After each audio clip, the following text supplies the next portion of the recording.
Welcome back to Grand Slam Sports. My name is Jason Hodge, Charles Foster, Nate Long over on the main desk, Jackson Strasburger on the analyst desk, and we are beginning today with some March Madness talk. Alabama blitzed the crap out of BYU, 113-88. Bama hits a record 25 threes in a tournament game. And guys, the question is, does Bama really have enough defensively to win it all?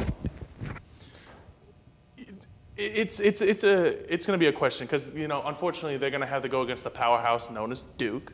So do I think that they have enough to beat any team? Absolutely, because we're looking at a team that put up 100-plus points. You don't see that in college. You don't see teams put up that many points. They did it last year, but this year, now they have a better defense. Their offense is still really good. I do believe that they have a chance to surprise us, but they're going against Duke. That right there is going to kind of be the biggest what if, is can they actually beat the Cooper Flag-led Duke? And I completely agree with you. I mean, this Alabama team can beat anybody. Saw a cool little stat when I was going through Instagram. Looking at Alabama as a team, if they didn't make a single two-pointer in just three-pointers and free throws alone, they still would have won that game against BYU. They shot lights out from beyond the three-point line. 25 of 51. Mark Sears had an incredible game where he went 10 of 16, I believe. He played great. Alabama played great. And I think that they can still make that little bit of a run if they keep shooting like that. Yeah, no, I definitely think that Alabama has one of the greatest offenses in college basketball right now, but they also rank 165th in defensive efficiency. And you look at the other teams that won last night. Duke is 4th, Florida 21st, Texas Tech 57th, all up there in the higher echelon of that category. And then you look at a team that's near the bottom of all of D1 basketball, just can't compete.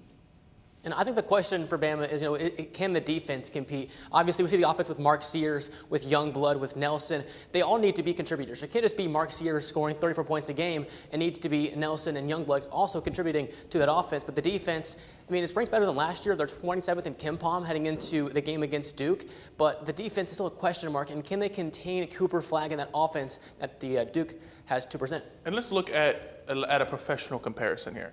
Indiana Pacers, Boston Celtics, right? This was this last year's matchup of a good team versus a great offensive team.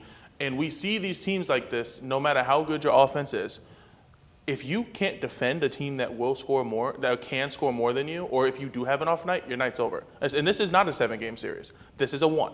And that's what gives them the biggest advantage is they can have one good night, pop 115 points, and woo, Duke's gone. But if they shoot bad, if they have one of those nights like St. John's had, just like that, Alabama season's over. I think it's really hard for me to put them over a top team like Duke.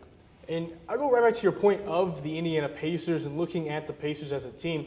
They went into the Eastern Conference Finals last year. They should have won 3 of those games. Mm-hmm. I know they got swept 4-0, but I went to game 3, and I believe it was game 1, 3, and 4. They were in those games. They had leads in those games against the Celtics, and they just did not do anything with it. So when you look at the Crimson Tide, I think they can make a run with it. But how about the Red Raiders, guys? They advanced the comeback, second biggest comeback in Sweet 16 history, a 16-point deficit as they trailed Arkansas late in the game, down by 13 with 4.5 to go. They forced overtime, Darian Williams' huge 3, and the game-winning bucket in overtime. The Red Raiders advance to take on Florida tomorrow in the Elite Eight. How about the comeback, guys? Arkansas knocked out. What a game.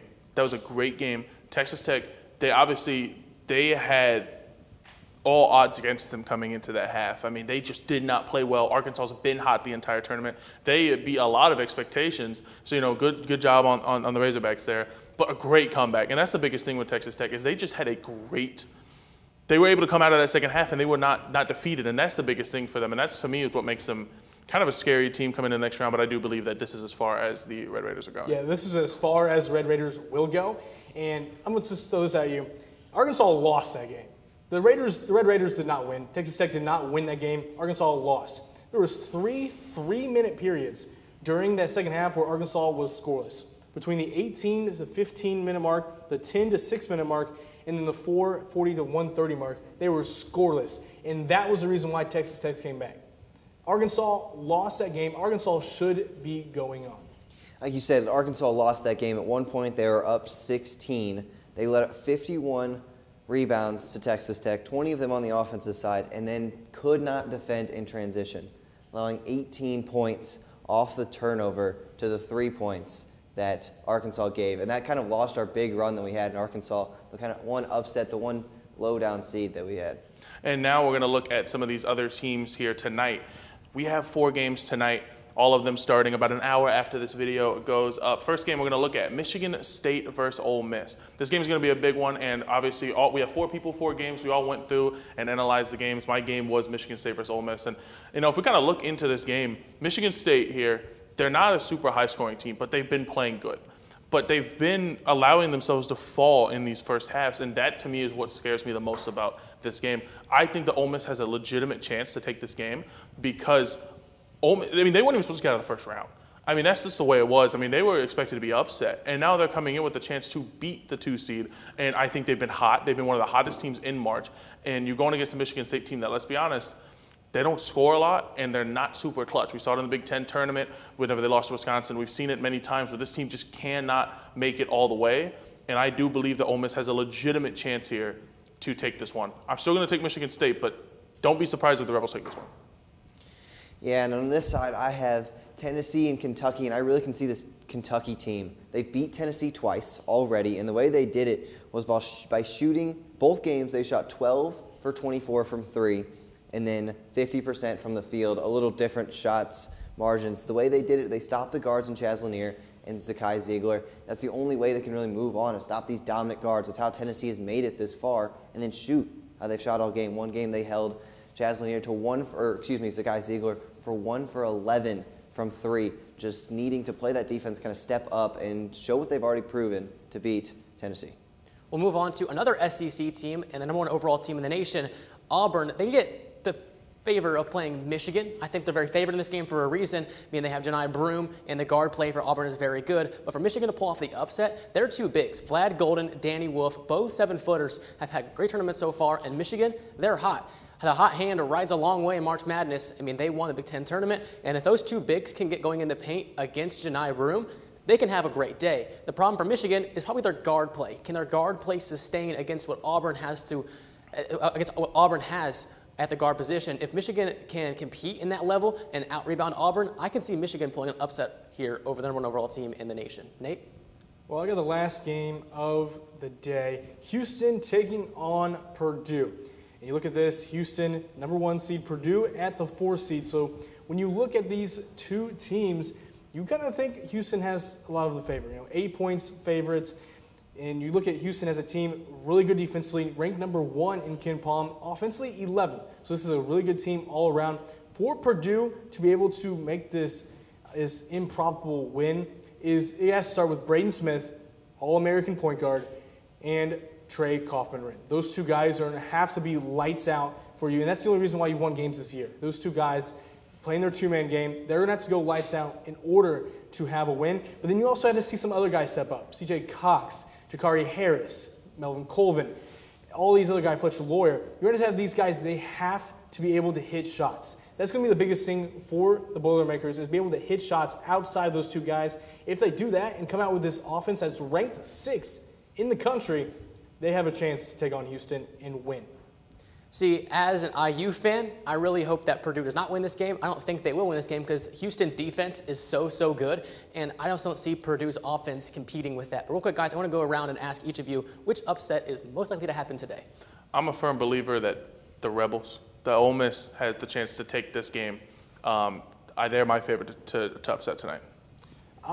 There's quite a few teams that, you look at all these, everyone has a chance. This is March Madness, and I don't think there's any possibility that they just could not win. But if I had to pick one team that I think that could really do it, it's not going to be Purdue. I think it's going to be Kentucky. Kentucky, 3 seed against the number 2 seed in Tennessee. I think Kentucky, who beat Tennessee twice already this season, could possibly do it that 3rd time, even though I would still pick Tennessee in the game.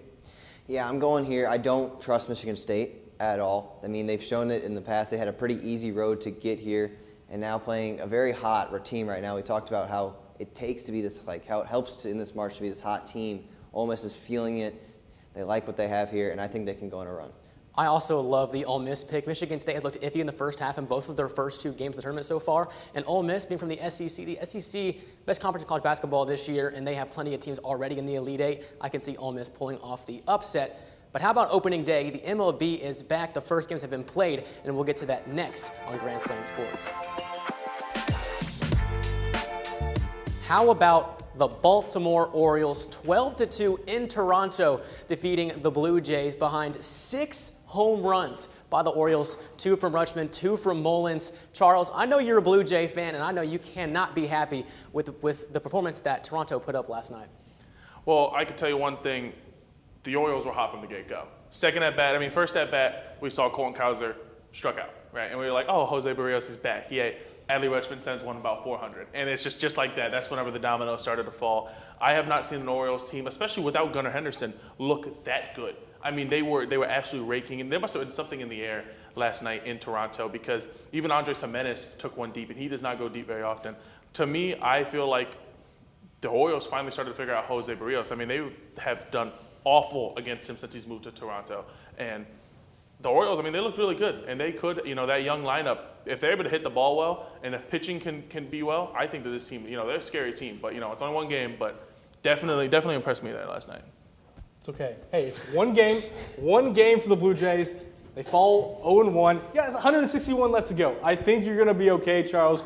But whenever you come in, only 4 hits in a game, when a team that comes out, lights out like you talked about in the Orioles, you're not going to win that game with only 4 hits. It's the first game of the season, a little nerves maybe. It's okay. I think the Blue Jays will be just fine. Yeah, I don't know if the Blue Jays are going to be just fine. I know the Orioles are this great, fantastic team. We knew this coming into this year, but scoring 12 runs, I don't think anybody expected that. Yuka O'Neal, he goes 3 for 3 with a home run and 2 walks. He gets his opening day home run, which is almost a lock every year. Mullins, he might be back. He went 3 for 5 with 2 home runs. Then Rutschman, best catcher in baseball right now. I don't think it's a question. I don't think anybody argues that. He hits 2 home runs. This team came out, hit 6 home runs as a total, gave them their 12 runs. And then Eflin, their pitcher, Zach Eflin, out from Philly, goes 6 innings, 2 earns, and only 2 hits allowed. Just a fantastic day all around for Baltimore. And obviously, it's just one game of 162. But Charles, how did the Blue Jays bounce back from a crushing opening day loss? I think the biggest thing for the Blue Jays is going to have to be their hitting. I mean, I think their pitching is just fine. Obviously, Barrios not the best night, but I mean, this is a game where Vladdy didn't get any. Santander did not get used to it. I mean, this is a lineup that's going to be very iffy. It's very young at the back end. It's very top heavy. You have the Bichette, the Vlad, the Santander, but then you look at the back of the lineup where it's going to be problematic. It's going to be questionable, and that's going to be where the biggest what if's going to be for me is that 7 through 9. Can they get good hits? But Alan Rodin, he looked pretty solid in his debut. Excited for him. I think the Blue Jays will be just fine. They just got to get some more contact. Yeah, I'm ready to see what they can do tomorrow in the Saturday game. They come out here, they have a lineup that can be dominant. They have Vladdy, they have Santander, they have all these pieces. They just need to put them together, and they've yet to do that. It's kind of a new, younger team. Even Bo Bichette having a rough year last year. All need to step up, and this team can make a push for the East, but I just don't see it happening if they're can't figure out this later part of the lineup. Now, we've also gotten our first taste of the AL Central. The Guardians beat the Royals 7-4. The White Sox, well, they have a winning record. They're 1-0 as they defeat the Los Angeles Angels. But, guys, getting our first taste of the AL Central this year, what are we seeing? Well, I'm looking at the White Sox. It's just the first time they've been over 500 since March 31st of 2023. It was 2 years to get over this hump, and that's just a big win. I mean, it's over the Angels. You can't say much, but you have to respect it. Other than that, I think the Royals, they lost last night to the Guardians in extras. They played good. They're a good team. They struggled to get a little more offense going, but they'll be there. They have Bobby Witt, a probable MVP candidate for this year, and a good chance that this AL Central is still going to go to them. And as we look at it, we got that first taste of the AL Central, because the AL Central may not be the most amazing division, but it's pretty fun. I mean, it's the division where 4 out of the 5 poverty teams take turns being good every year. And this time, we have 4 of them are actually pretty decent. I mean, this is a fun division, and we got that first taste last night with the Guardians and the Royals. The Guardians obviously came out in extra innings. Manzardo had a great game, and I'm excited to see this Guardians team. They have a good young talent in Manzardo, Big Christmas. I mean, they have a fun team, and I'm really excited to see can the Guardians take the Central. They've been favorited for years, but they've just been struggling to actually finish it. Can they be the one to do it this year? Well, Charles, you look at, they're not going to be amazing, but they're definitely fun. Well, I don't know how many ways you can dress it. They're still not good. I mean, you look at these teams, you got Guardians, the Twins, the White Sox. I mean, they're just not good baseball teams in the last couple of years. So you look at, like, the Royals, who are probably going to win it that division again. I see the same thing happening there, and I think there's still going to be quite a little bit of just some bad baseball being played. I mean, looking at the Royals, the one good player for them yesterday was Pascantino. He had a home run for the Royals, and he had some RBIs. But you look at their MVP candidate, Bobby Witt Jr., well, he struck out 3 times for the Royals. Yeah, I mean, and that's the issue sometimes whenever you have that much hype. I mean, we saw it last night. Chourio also struck out multiple times. I mean, these games are going to happen. It's the first game, like we said. Baseball is the only sport where you can, succeed 3 out of 10 times to be a Hall of Famer. I mean, that's just the way it is. And he had a rough night. Good pitching. Obviously, the pitching factory in Cleveland's always going to have good pitching.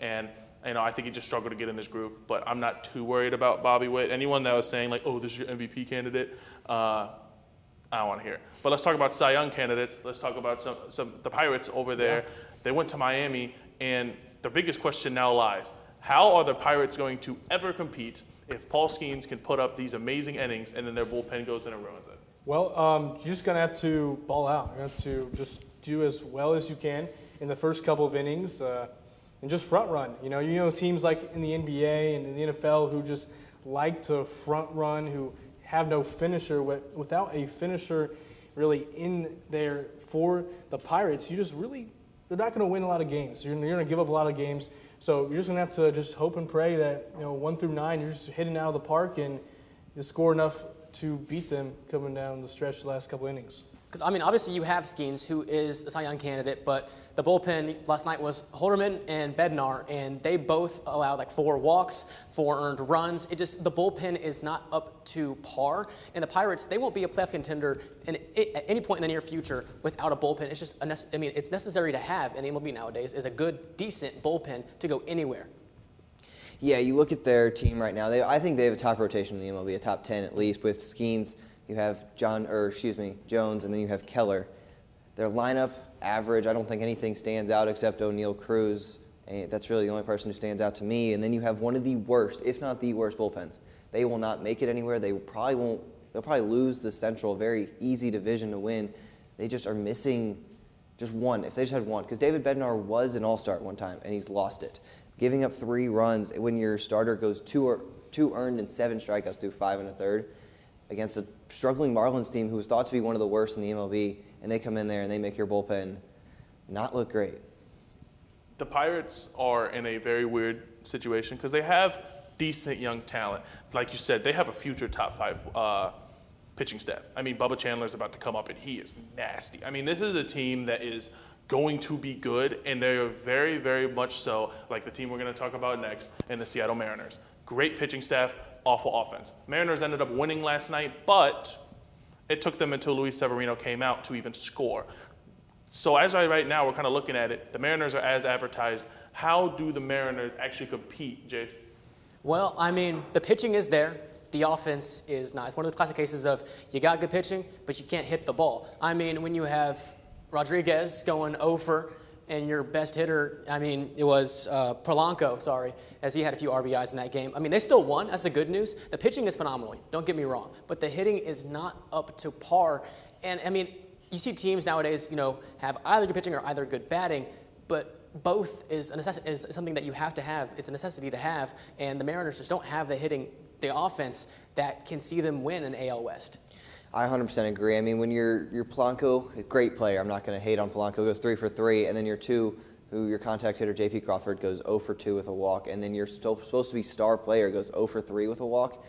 You're going to be missing pieces. I think this team can still win the division. It's not a very strong division at all. I mean, your probably biggest bet is still the Astros if they can compete, or the Rangers, but I still just see the Mariners can win this division, can make a good playoff run if they feel the need to. It's just struggling early on and trying to find their groove offensively. And I think we talked about it. You mentioned many teams have one side that's good, one side that's not as good.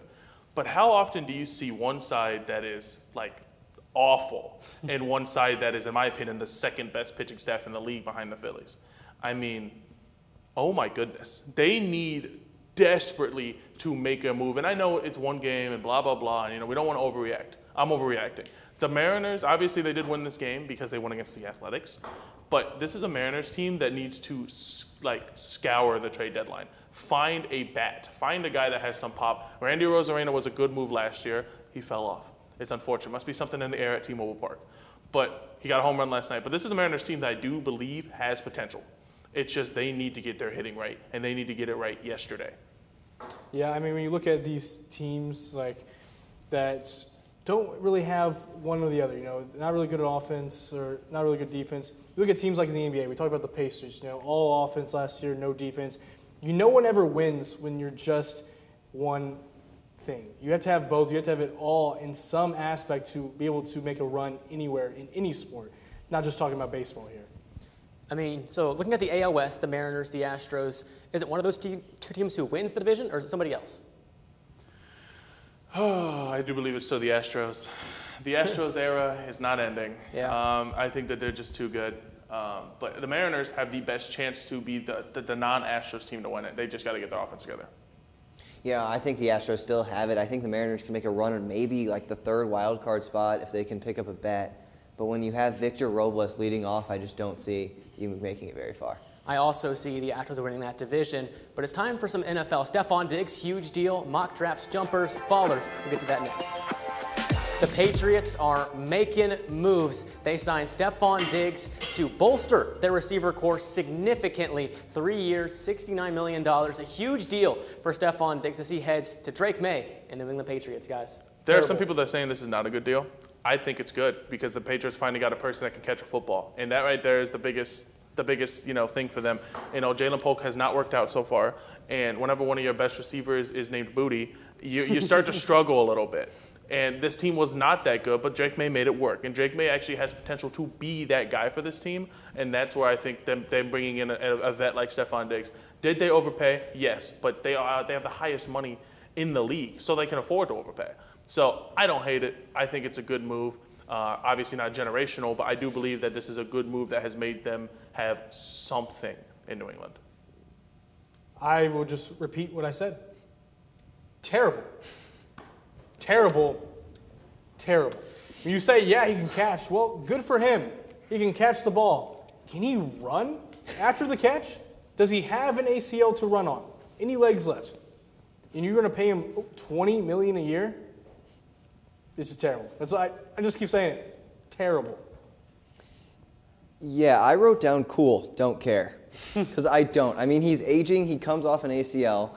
His job is to be a mentor for young guys. And I don't think Stephon Diggs is the right guy to be a mentor. He's had problems in wherever he goes because he is a diva like most wide receivers who are good at football.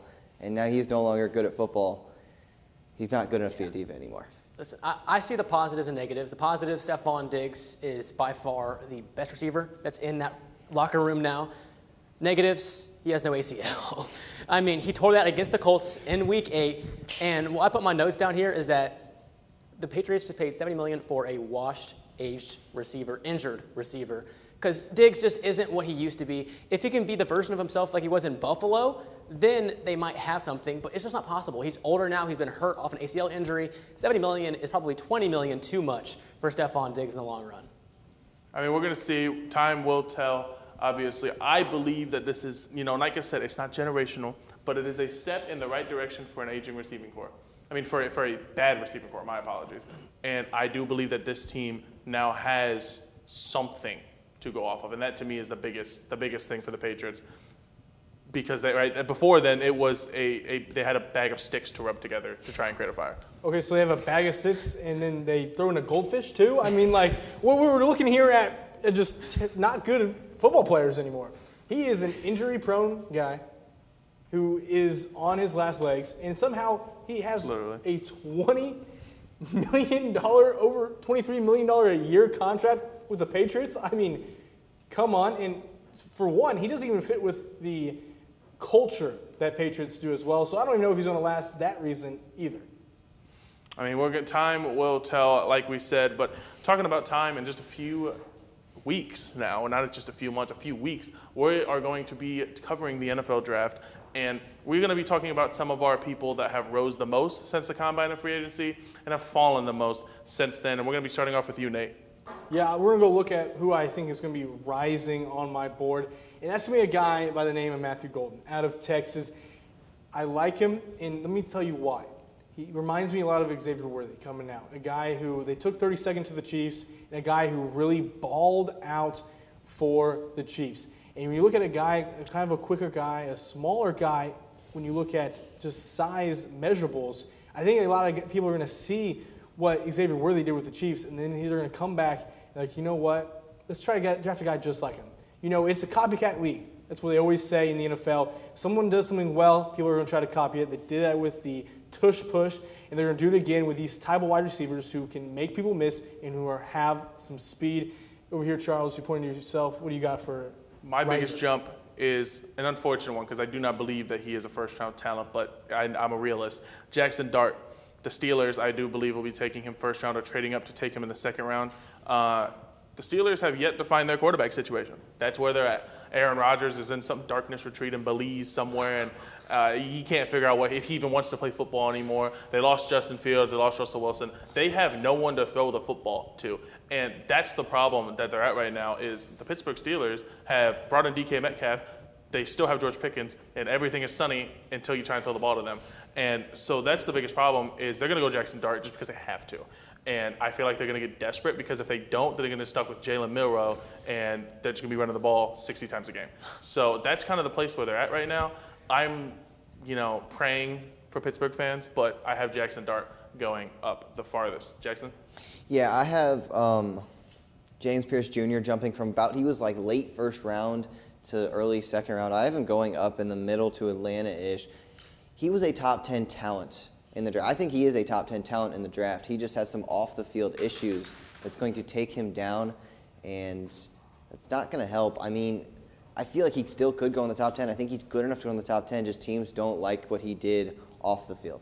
So my pick, and I'll turn to Charles after this, because I had Tyler Warren. Initially, I had him going 14 to my Colts, but I think that the Jets are more needy of a big body tight end that can catch the ball from Justin Fields. Tyler Warren, I have him hopping from 14 to 7 to the New York Jets just because the Jets, well, he's a perfect fit for him. Charles, I know you're a Jets fan. I know you like Warren. What's your thoughts on him possibly going 7th to the Jets?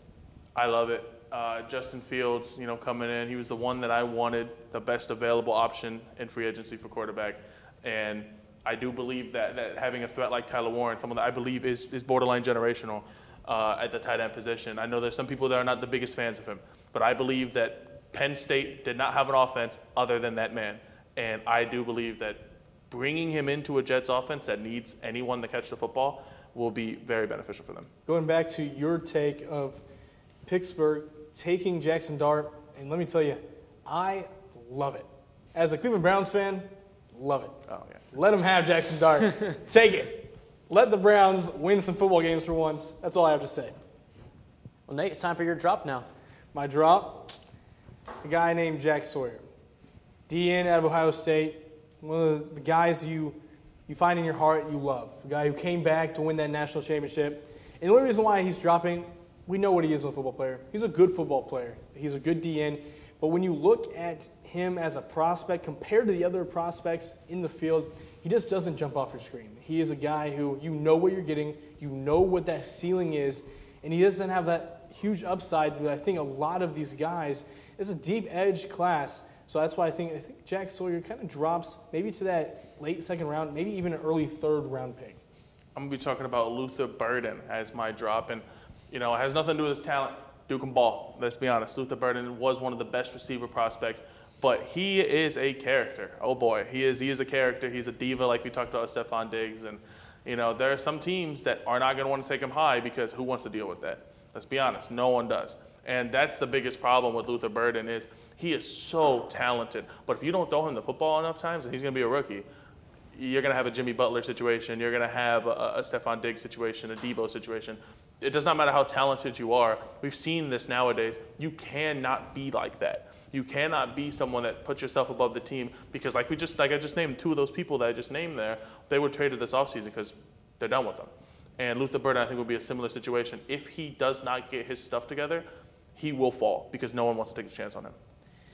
Yeah, for me, I went with another Ohio State guy. I went with Josh Simmons. I had him going up around 10-ish with Chicago, somewhere around there, whoever needed the offensive line and trusted him Now I have him going maybe even late to early second round, or late first round, early second round.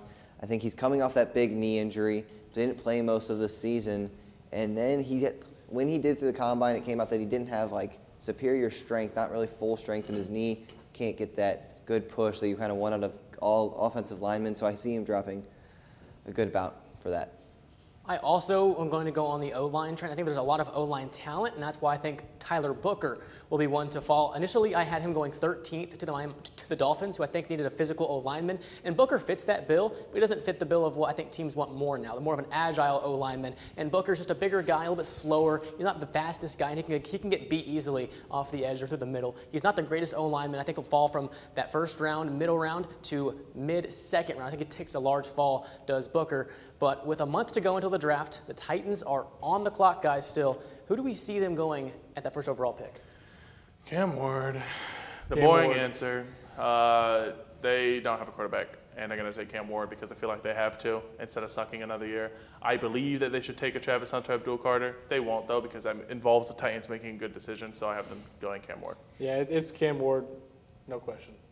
I think they go tight end. I don't think they need a tight end. Or, excuse me, quarterback. Excuse me. Whoa. Time out. Tied in coming out here. Quarterback. They take a quarterback. I don't think they need a quarterback. Not a quarterback away, but they take Cam Ward, hope the best for the future, and then ruin his career. The Titans will remain on the clock. We'll be back next week with the Final Four on Grand Slam Sports.